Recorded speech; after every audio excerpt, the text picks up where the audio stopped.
ఎక్కడ లింకు కుదిరింది? మరి ఎన్టీ రామారావు గారు తెలుగుదేశం పార్టీ పెట్టాలనుకున్నప్పుడు, అంటే ఢిల్లీతో డిఫర్ అయ్యి ఇక్కడ పార్టీ పెట్టాలనుకున్నప్పుడు నాదెళ్ల భాస్కరరావు గారు ఈయనతో ఎలా కలిశారు?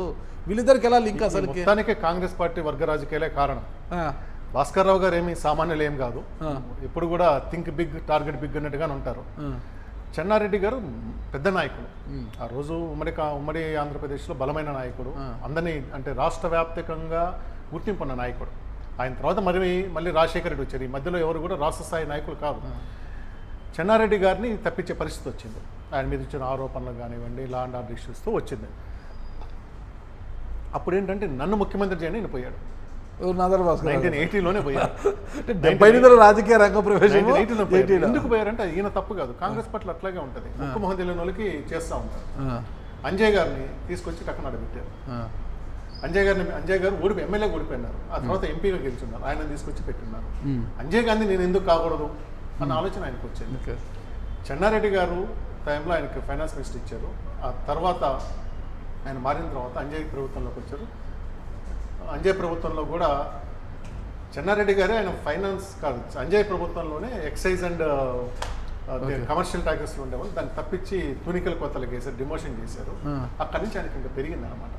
సో ఈయన వైఖరి ధోరణి వల్ల ఈయన తర్వాత సీఎంలు అయిన భవనం వెంకటరామ్ గారు కానీ కోట్ల విజయభాస్కర్ రెడ్డి గారు నేను మంత్రి పదవిలో తీసుకోలేదు. అంటే అంత వైరుధ్యం ఉంది. ఇతను ఉంటే మనకి ఎట్లయినా ఇబ్బంది అనేది వైరుధ్యం ఉంది. ఇతను ఏంటంటే మంచి టాక్టివ్ ఇంగ్లీష్ మాట్లాడతాడు, ఢిల్లీలో సంబంధాలు ఉన్నాయి, లాయర్ కావటం వల్ల బాగుందన్నమాట. సో భవన వెంకటరామ్ గారు తర్వాత కోట్ల విజయభాస్కర్ రెడ్డి ఈయన థ్రెట్గా ఫీల్ అయ్యారు. చెన్నారెడ్డి ఫీల్ అయ్యాడు, ఆయన పదవి తగ్గించారు, అంజయ్య తగ్గించాడు. అట్లాంటి దగ్గర నుంచి వచ్చినప్పుడు ఇంతమందిని అడిగేది ఏంటి, నేను ఒక పార్టీ పెడితే ఇది 78 ఇందిరాగాంధీ కదా, ఎందుకంటే ప్రత్యామ్నాయం లేదు, ఆ రోజుకి బలమైన ప్రతిపక్షం లేదు, మనమే ఒక పార్టీ పెడితే ఎలా ఉండే ఆలోచన బాగా ఉంది. 78లో 60 సీట్లతో జనతా పార్టీ ప్రతిపక్షంలో ఉంది. బాబురెడ్డి గారు, వైఎస్ఆర్ ప్రభాకర్ రెడ్డి గారు తండ్రి గారు బాబురెడ్డి గారు దాని అధ్యక్షులుగా ఉండేవారు. తర్వాత ఆయన రాజ్యసభ కూడా గెలుచున్నారు. తర్వాత మనమే పెడదామన్న ఒక ఆలోచన ఉన్నారు. అట్లాగే ఆ రోజున రామోజీరావు గారు కూడా మనం కూడా ఒక పార్టీ తీసుకొస్తే బాగుంటుందని ఆలోచన ఉన్నాము. ఇన్ని ఆలోచనల మధ్యలో మనకు అంత మాస్ ఇమేజ్ లేదు, మనకంత వాగ్దాటి కానీ మాస్ ఇమేజ్ కానీ లేదు. మాస్ ఇమేజ్ ఉన్నాడు ఒకరు కావాలి కదా అని వెతుక్కునే క్రమంలో ఎన్టీ రామారావు కనిపించారు. ఎన్టీ రామారావు గారు అప్పటికే తమిళనాడులో ఎంజీఆర్ ఇన్స్పిరేషన్తో ఉన్నారు. ఎంజీఆర్ వరుసగా 3 సార్లు గెలవడంతో ఇన్స్పిరేషన్తో ఉన్నారు. సో వీళ్ళంతా ఎన్టీఆర్ దగ్గరికి పోవడం, ఎన్టీఆర్ కూడా మనసులో కూడా భవన వెంకటరామ్ ఎన్టీఆర్ కూడా క్లాస్మేట్స్. ఒక సందర్భంలో ఏదో ఆయనకు రావాల్సిన ప్రాధాన్యత దక్కలేదంటూ ఏదో జరిగిందనమాట. సో వీళ్ళందరూ కూర్చొని మాట్లాడుకున్నప్పుడు అవును మన పార్టీ పెడితే బాగుంటుంది, నేను తెర ముందు ఉంటాను, మీరు తెర వెనకుండా నాలో తెలుగుదేశానికి ఆ రోజే బీజం పడింది. తెలుగుదేశం పార్టీకి ఆ రోజు. మరి మీరు చెప్పే క్రమం తీసుకుంటే తెలుగుదేశం పార్టీని ఎవరు స్థాపించినట్టు? అది పక్కా ఎన్టీఆర్. ఇప్పుడు ఇక్కడ కన్ఫ్యూజ్ కావాల్సిన అవసరం లేదు. నాకు ఒక ఆలోచన ఉంది, మీ దగ్గర వచ్చి వీళ్ళు చేస్తే బాగుంటుంది, మీరైతే బాగుంటుంది అంటే మీరు పెడతారు. పెట్టించింది నేను కావచ్చు, ఆలోచన అది కావచ్చు. ఎవరు ఫేస్ ఆఫ్ ద ఛానల్ కానీ ఫేస్ ఆఫ్ ద పార్టీ ఎవరు? ఎన్టీ రామారావు గారు. కాబట్టి ఎన్టీఆర్ ద పార్టీ. ఆలోచన ఎవరిదైనా కావచ్చు. 100 మంది సలహాదారుడు నాయకుడు కాదు. వీళ్ళంతా సలహాదారు, వీళ్ళ ఆలోచన. వీళ్ళు ఏమనుకున్నారు, మనకంత ఇమేజ్ లేదు కాబట్టి మనకు ఒక ఇమేజ్ ఉన్నవాడు కావాలని పోయినారు. ఆలోచన వీళ్ళదే, కదిలింది ఆయన. కాబట్టి పార్టీ ఆయనదైతే కానీ వీళ్ళు ఎట్లయితుంది. మరి నేను గతంలో నాదెళ్ల భాస్కర్రావు గారిని ఒకసారి ఇంటర్వ్యూ చేసి ఉన్నా. అది నా దూడని పట్టుకెళ్ళి పేరు నా దూడని నాకు ఇష్టం చేసుకుంటాను. ఎన్టీ రామారావు గారు పార్టీ పెట్టే సమయంలో లేరు, ఊటీలో ఆయన సినిమా షూటింగ్ లో ఉన్నారు. అక్కడ నుంచి ఆయన నేరుగా ఇక్కడికి వచ్చారు. అది పొరపాటు. మన దగ్గర పీసీఆర్ వాళ్ళకి ఇది ప్లే చేయండి. ఎన్టీఆర్ గారు అనౌన్స్ చేసే రోజు, ఆ రోజు భాస్కర్ రావు గారు బెజవాడ పాపిరెడ్డి ఇద్దరు ఉంటారు. హైదరాబాద్ లో ప్రెస్ మీట్ పెట్టి ఆయన వెళ్ళిపోతారు, సభ పెట్టలేదు. ప్రెస్ మీట్కి వచ్చి చెన్నై నుంచి ఎయిర్పోర్ట్కి వస్తారు. ఎయిర్పోర్ట్ నుంచి తీసుకెళ్లి డైరెక్ట్గా ప్రెస్ మీట్లో మధ్యలో ఎన్టీఆర్, కుడివైపు నాదెళ్ల భాస్కర్రావు, ఎడమవైపు బెజవాడ పాపిరెడ్డిలో మధ్యలో ఉండి పార్టీని అనౌన్స్ చేస్తాను, నేను రాజకీయ పార్టీ పెట్టబోతున్నా అని చెప్పి వెళ్ళిపోతాడు ఆయన. ఓకే. మరి ఈయన 90 ఎలా చెప్పాడు, ఊటీ నుంచి నేరుగా వచ్చేప్పటికే నేను పార్టీ ఇది చేస్తుంటే వచ్చాడు, నేరుగా వచ్చాడు. పేపర్ వర్క్ ఆలోచన, పేపర్ వర్క్ చేసింది మొత్తం భాస్కర్. కాబట్టి పార్టీ నాదంటే కుదరదు. పార్టీ ఎవరు, దాని అధ్యక్షులు ఎవరు? ఈయన అధ్యక్షుడు, పార్టీ అయితే ఈయన అధ్యక్షుడికి ఏమన్నా కాదు కదా. పార్టీ అధ్యక్షుడు, ఈ రోజుకి వ్యవస్థాపక అధ్యక్షులు ఎవరు అంటే ఎన్టీ రామారావు గారే అంటారు. ఇంకా నాది అనటంలో అర్థం లేదు.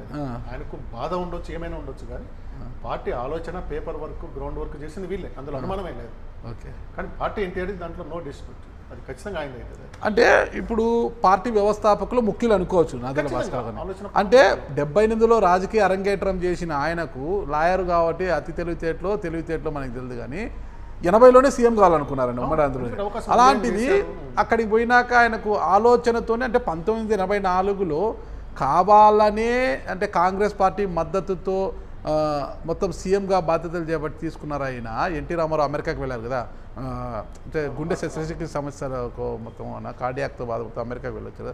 వచ్చే లోపల ఈయన అంటే 1994 ఆగస్టు 16 ఈయన అక్కడ నుంచి 1994 సెప్టెంబర్ 16 వరకు 31 రోజుల పాటు ఈయన 1 మంత్ సీఎం ఈయన ఉమ్మడి ఆంధ్రప్రదేశ్కి. అసలు ఏం జరిగింది ఆ రోజు అసలుకి? అది వచ్చేలోపు జరగలేదు, వచ్చేలోపు కుట్ర జరిగింది. పోయేటప్పుడు అందరూ కలిసి, ముఖ్యంగా సన్నపనేని రాజకుమారి గారు గుమ్మడికాయ దిష్టి తీసి ఎక్కించారు. దాంట్లో భాస్కర్ రావు గారు అందరు క్యాబినెట్ అంతా విమానం ఎక్కించారు. ఆయన తిరిగి వచ్చినప్పుడు రిసీవ్ చేసుకున్నారు. ఈ మధ్యలో జరిగిన విషయాలు ఇక్కడికి వచ్చిన తర్వాత దగ్గుబాటి వెంకటేశ్వరరావు గారు వీళ్ళందరి ద్వారా తెలిసింది ఇలా కుట్ర జరుగుతుంది, నిన్ను తప్పించి ఎక్కించి జరిగినప్పుడు ఆయన ఏం చేశారు, ఎన్టీఆర్ గారు డైరెక్ట్గా గవర్నర్కి లెటర్ రాశారు, భాస్కర్ రావుని బర్తరఫ్ చేయండి. రామ్లాల్ అప్పుడు గవర్నర్ రామ్లాల్ ఈయన బర్తరఫ్ చేయండి అనే దగ్గర నుంచి ఇమీడియట్గా ఆయన ఏం చేశారు, రియాక్ట్ అయిపోయి నాకు 95 మంది ఎమ్మెల్యేల మద్దతు ఉందని చెప్పి కొంతమందిని తీసుకుని ఆయన ముందు చూపించాడు. ఆ రోజు ఈ రోజు ఉన్నట్లుగా డైరెక్ట్ ఇన్వాల్వ్మెంట్ లేదు. మధ్యలో ఒక కేంద్ర ఆంధ్రప్రదేశ్ ముఖ్యమంత్రి చేసిన ఒక నాయకుడు, కేంద్ర మంత్రి ఒక నాయకుడు ఇన్ఫ్లుయెన్స్ తోటి రామ్లాల్ ఈయనని ముఖ్యమంత్రికి అవకాశం ఇచ్చారు. ఇచ్చి నీకు 30 రోజుల్లో పెట్టుకోమని. అంటే కాంగ్రెస్ పార్టీ పెద్దలు అంటారు కాదా? ఖచ్చితంగా కాంగ్రెస్ పార్టీ పెద్ద అయితే ఇందిరాగాంధీ కాదు, ఇందిరాగాంధీ, పివి నరసింహారావు గారు, వీళ్ళిద్దరు కాదు, ఇంకో పెద్ద ఆయన. ఓకే, ఇంకొక పెద్ద ఆయన. అంటే రామ్లాల్ని ఫోర్స్ చేసి అంటే ఏముంటుందంటే ఇప్పుడు లాంటి కమ్యూనికేషన్ ఆ రోజు లేదు. మేడం చెప్పారు ఈయనకు సపోర్ట్ చేయండి, మేడం అభిష్టానం ఇతను పెట్టాలి, ఎన్టీఆర్ని తప్పించాలి. ఆ పెద్ద ఆయనకి ఏం అవసరం ఎన్టీఆర్ని తప్పించి నాదెళ్ల భాస్కర్ రావు గారిని కూర్చోలో అవసరం అంటే భాస్కర్ రావు గారి పాత మిత్రులు ఇన్ఫ్లుయెన్స్ ఉంది, ఇక్కడ ఎన్టీఆర్ మనం తప్పించవచ్చు, ఇక్కడ మనం మళ్ళీ కాంగ్రెస్ పార్టీని మళ్ళీ ఇక్కడ అధికారంలో మనం తీసుకొచ్చేస్తే ఎట్లుంటాయంటే ఈ రోజు భాస్కర్ రావు వచ్చిన తర్వాత భాస్కర్ రావు మళ్ళీ కాంగ్రెస్లో వస్తానని చెప్పాడు. ఏమైతుందో ముందైతే ప్రచారంలో 83 ఎన్నికల ప్రచారంలో ఇందిరాగాంధీ మీద బాగా అటాక్ చేసిన ఎన్టీఆర్ తప్పిస్తాం కదా, ఇలాంటి ఆలోచనతో జరిగింది. ఓకే, అంటే ఆ రోజు నాదెళ్ల భాస్కర్ రావు గారు మరి 1 మంత్ సీఎంగా అయితే అయ్యారు. తర్వాత తన బలాన్ని ఎందుకు నిరూపించారు?